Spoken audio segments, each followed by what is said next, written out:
I'm just gonna say it. Ayahuasca was brutal. It was incredibly one of the most brutal nights of my life and profound at the same time, especially in reflection and through integration. Hello, I'm Kirsten. Welcome to Sobriety Bestie, and this video is about the first time I ever drank and sat with ayahuasca, which was in November, about 3 months ago. So I wanted to wait a little bit of time before I made this video so I could share and speak to not only my experience doing it, but also the integration process that I went through and am going through, and the lessons that I learned. I feel like it's more relevant that way because I know a lot of you, maybe you're watching this channel because you're sober or want to be, or you're on a personal growth journey, spiritual journey, and maybe you've considered taking ayahuasca, but you're not sure how that fits in with your worldview or ideology of recovery and sobriety and what that means.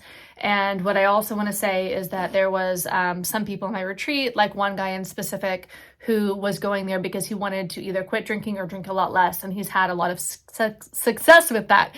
So there's a lot of cool research out these days about how psychedelics can potentially, for some of us, and some psychedelics rewire our brains, especially in the context of helping people with addiction and quitting drinking in the first place.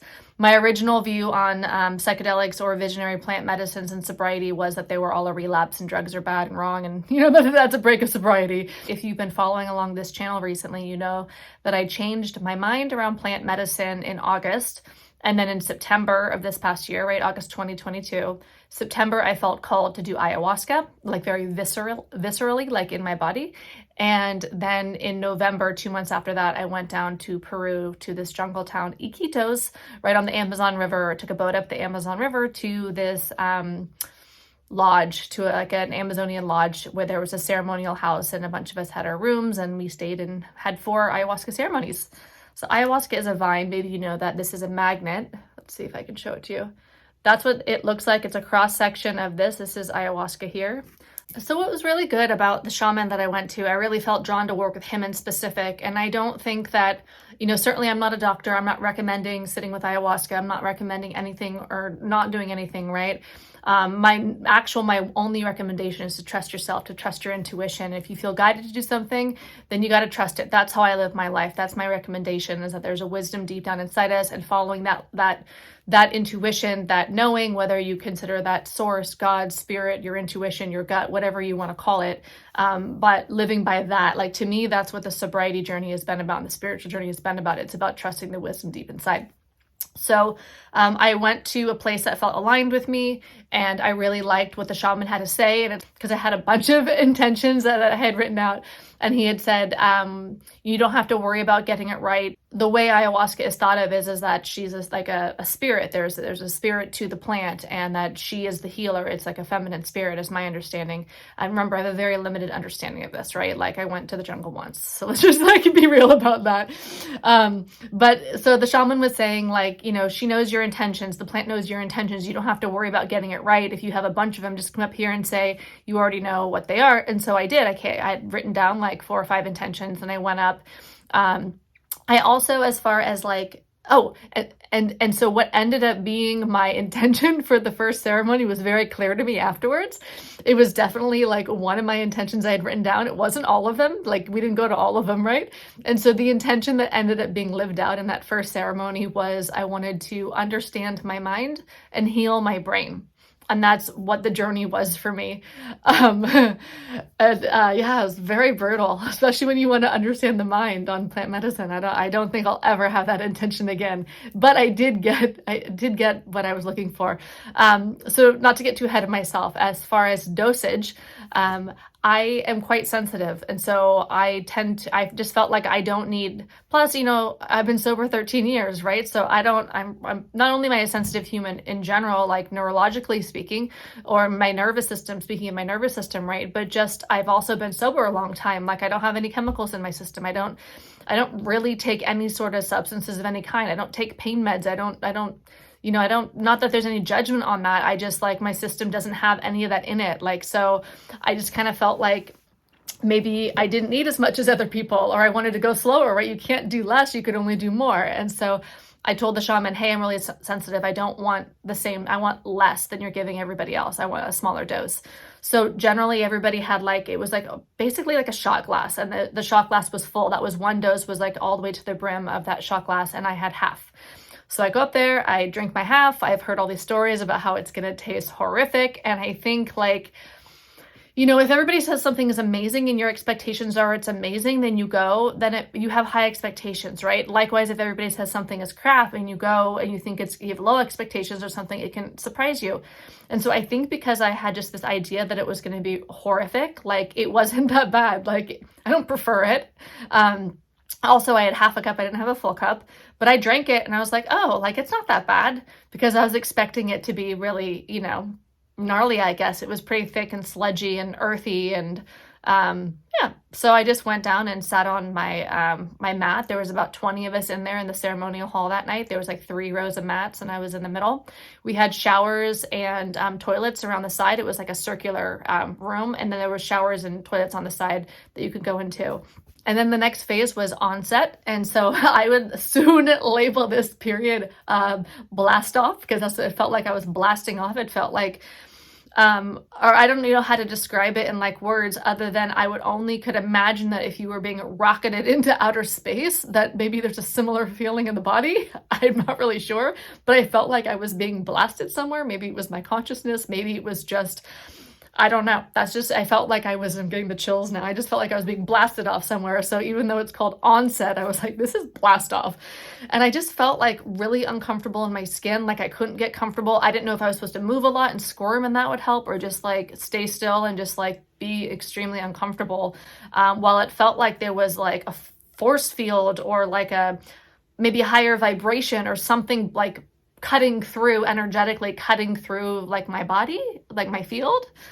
And I wrote some notes here, so like from my journal from afterwards, the ceremony, right? And so, yeah, I felt overwhelmed. My head was down in child's pose and surrender, right? So the mat was like maybe 2-3 inches thick. I was holding the top of the mat with my head down, and I was just like, I surrender, because I started getting like anxious, nervous, uncomfortable.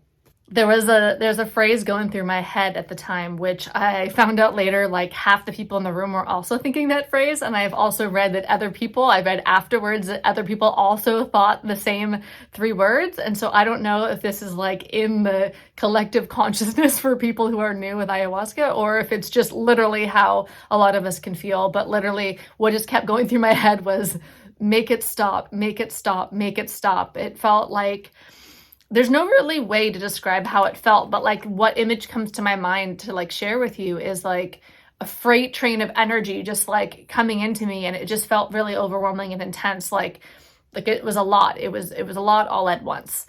And then so how I was feeling mostly was so then like visions came, right? So it's a visionary medicine. And so what was happening though, it was really chaotic. I couldn't quite get my bearings. And so I had like one wall. It felt like when my eyes were closed, I was on the mat, like there was a wall going this way that had like colors and shapes on it. And then there was like a wall going this way really, really fast, like, a moving sidewalk, but like super, super fast. And like another wall this way. So it was like, there's 3 different walls all moving with like information on them, like colors and shapes, like designs or drawings or art, I guess art more than information. And it was going so fast and all these different directions. And it was too fast for me to really get clear on what it was. It was just like hectic and chaotic and overwhelming. And I felt like, so I was unable to focus.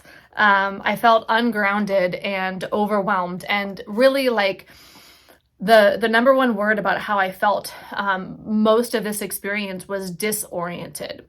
I couldn't get my bearings. I couldn't figure out what to do, or if I was doing it right, or how to do it, or how to make it not be as like so intense.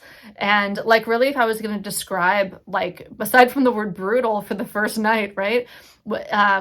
And also most people went like 4 or 5 hours. The ceremony was like 4 or 5 hours. I kept going. For me, it was like 9 hours. Like it didn't stop. And so like people are leaving and I'm still just like very much in it and freaking out.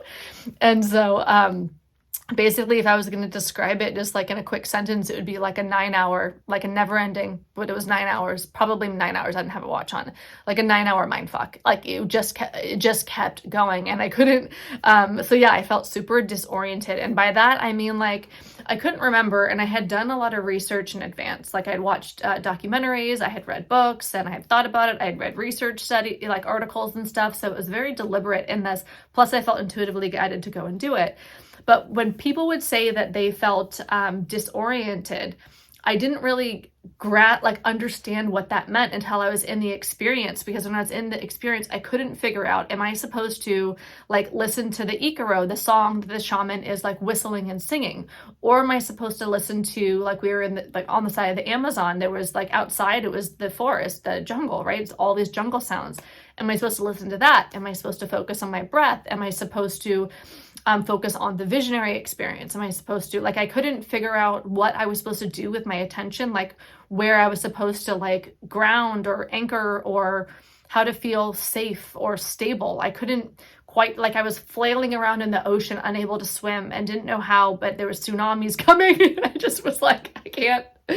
And I would have these moments when I was in that where I'd be like, oh yeah, when you read that book and someone said like ayahuasca is very disorienting, this is that moment where I'm like really disoriented. But to say the word disoriented when I read it, it's like times a million though, like in the experience. In the experience, it was like probably the most disoriented I've ever been, like a million times what I would normally feel, or maybe I wouldn't even notice because I wouldn't be so in it, if that makes sense. So yeah, I felt like there was no anchor. I didn't know what to do. I felt like I was doing it wrong and what was the right way. And I also couldn't really move or speak. So some people were asking for help, and that was generally with like being able to stand up and walk to the bathroom. And so I was laying there, I couldn't really move my body. I was just like frozen, and I couldn't speak, and I didn't know if I had to go to the bathroom. And I had this moment where I was like, I don't know, like there's this saying apparently, like I even saw it on some people's shirts, like there was locals there, like in the jungle town selling shirts. It said, never trust a fart on ayahuasca, because some people go to the bathroom on themselves, either number one or number two, right? And so I had a moment where I was like, I don't know if I have to fart right now, if I might go like poo my pants. I don't know if I need help to the toilet. Like I literally don't even know what's happening with my body. And I just had this thought of like, what if I have to go right now? I'm not even sure. I don't even know how to talk and ask for help. I'm not sure what to do. And then I had another thought where I was like, I just don't care. Like, if this is the moment where like I'm the one who craps themselves, I get it. I totally get it. How it just doesn't even matter. Like I'm so far beyond, like I'm just not, yeah, super, super disoriented. It did not happen. In fact, the purging that I had read about and stuff, I didn't throw up and I didn't have the runs or diarrhea. I didn't purge either way like that. Like my purging was limited to burping. Like my second ceremony was like a lot of burps. So like 9 hours of my night was like that. It was like everything was moving really fast, and it was really dark, like dark blacks and dark greens. And then I'd see like snakes and spiders, but they weren't predatory, so I didn't feel scared. It was just like a lot of crazy movement. And then there was a moment where I heard the shaman just kept saying like, relax, relax, relax. And so I just relaxed really deeply, and I kept relaxing deeper and deeper and deeper. And I was like, his voice was like a guide for me, and I just super relaxed. And the next thing I know, it was like, boom, I was somewhere else. My consciousness was like teleported. Like, I don't know what words you would use to describe this, right? Because this is not common language, for me at least. So the next thing I know, I'm no longer in this, like this ungrounded, chaotic land or mindfuckery. I was suddenly inside of what must have been a spaceship. It looked like I mean, I'd never been, as far as I know, I don't recall ever being in a spaceship before, but it was like, I could just see, like, I was just consciousness there existing inside of this. It was all yellow inside with all these little silver knobs and stuff.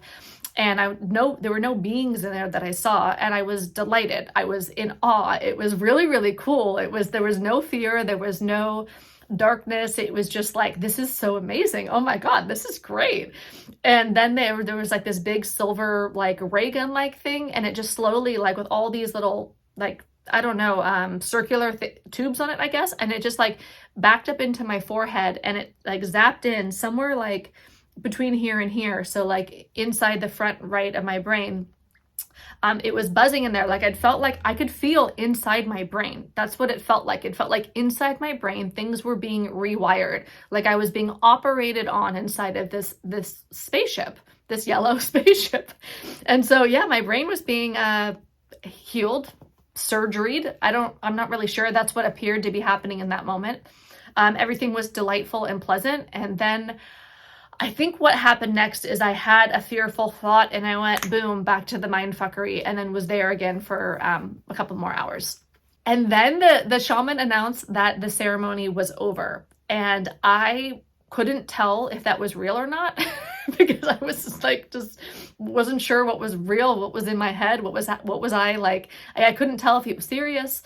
And then sure enough, like the guy on the mat next to me, I could tell that he left. I had met him earlier that day. He was gone. Like half the room, half the people were gone. They were leaving the ceremonial house. And when the shaman had told us like the day before that sometimes people sleep in the ceremonial house, I was like, no way, I'm going back to my room. I'm not going to sleep in here. But, you know, I did that first night. I was like, there's no, like when I was in it, I'm like, there's no way I'm leaving here. And then so the guy on my left early, or left when it was over. I was still going for probably like 4 or 5 more hours. And the guy on my right, he was still there too, very much deep in it.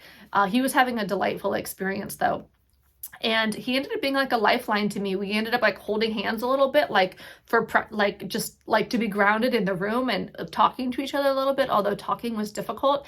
And so he really helped me like kind of ground and like come back into the room. And so that was really cool to have that experience where somebody else like, and who, I don't like that word psychonaut, right? Like he has a lot of experience with this. Like I think that's kind of his vibe, and he's very used to these things. I'm super new to this. That this is if you saw my video on the most profound spiritual experience I ever had, it was on psilocybin mushrooms in the 90s. I think it was actually 1994 that happened. So like almost like 3 decades ago, right? So I hadn't done a psychedelic or anything visionary in that, and been in a visionary state in almost 3 decades. So this is not normal to me. I actually was living out my worst fears that night. I was like terrified that I was never going to come down, which was a fear of mine. I was, I just felt like, like, oh my God, like literally half the room is gone and I'm still in it. So something was different, so clearly something was different, not just like an insecurity, but like people are leaving. And so then let's go into the lessons. So obviously, I did come down, it was fine. I went to sleep. I woke up the next day, was totally fine. That was just like me, like very, very viscerally experiencing fears. And my intention, the one that was lived out, was I wanted to understand my mind, which now I feel like I'm good. I'm good.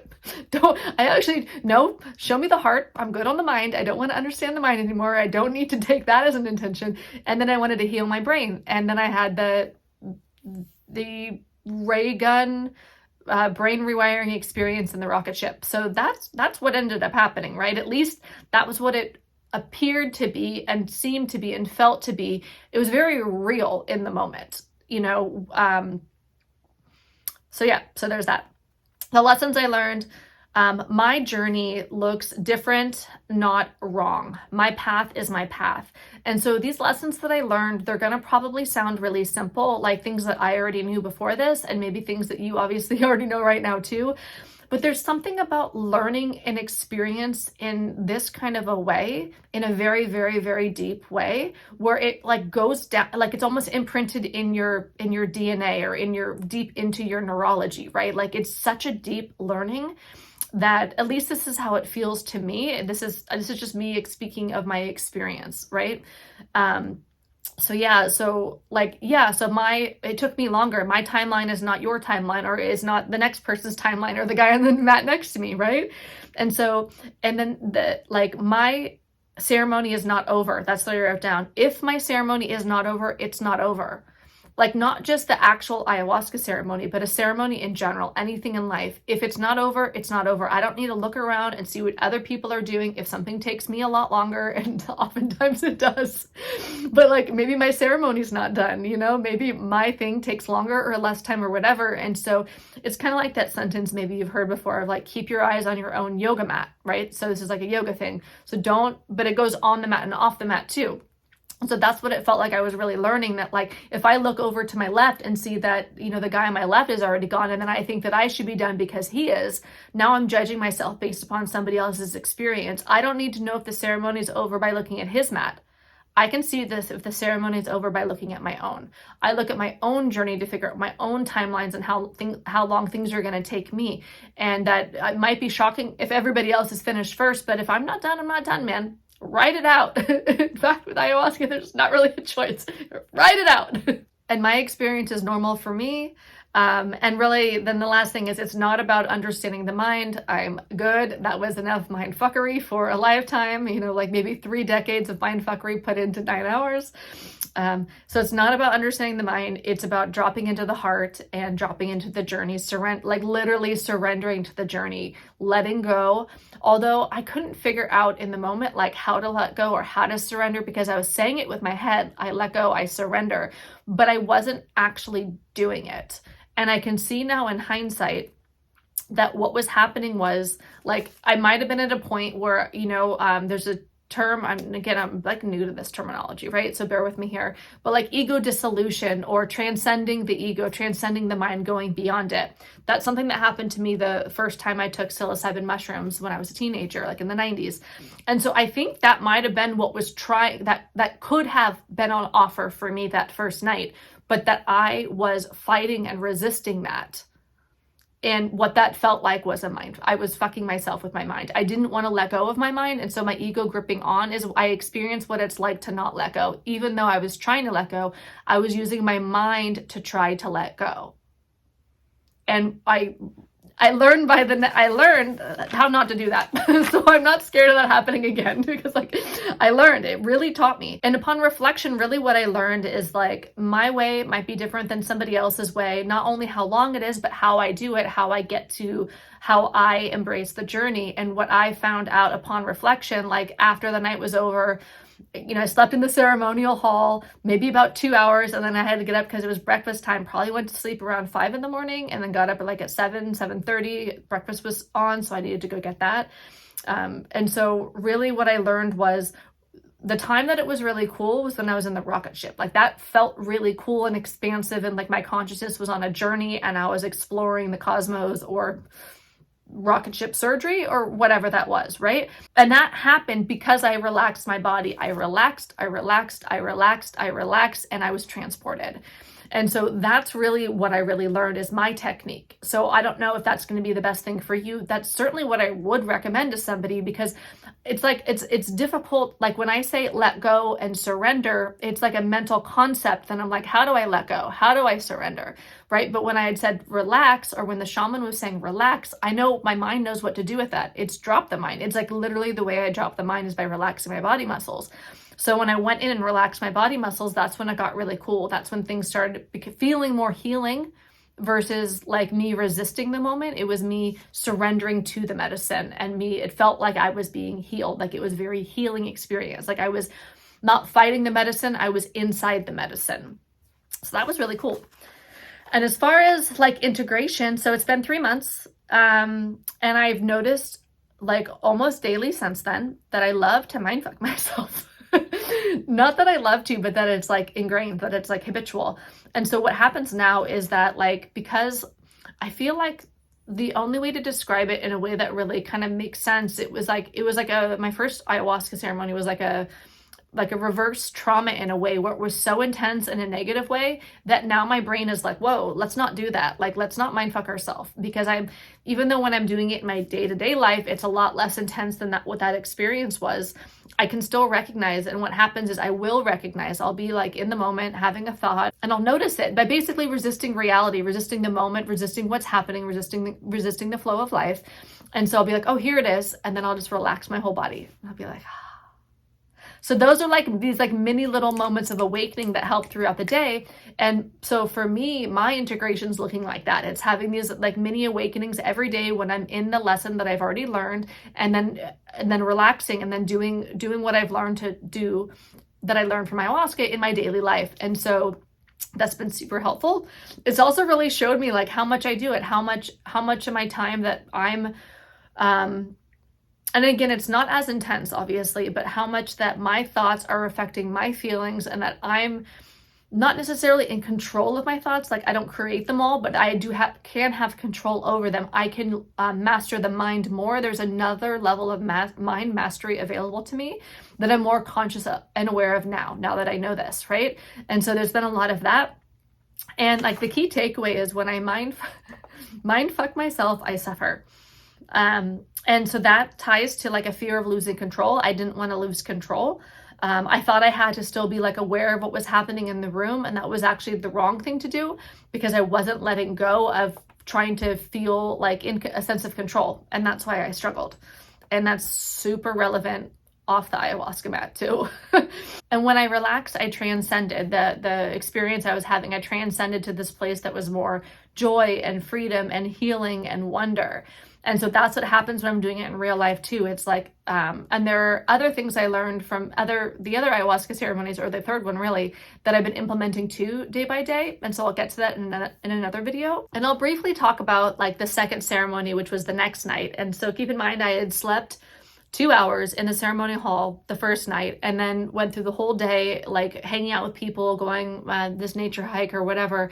And then we went back into ceremony the next night, and I was terrified. Like, I properly was traumatized from the night before, and I was scared. And I told the shaman, I was like, I wasn't sure if I was going to do it, but, you know, I went all the way I flew like all the way to Peru from California.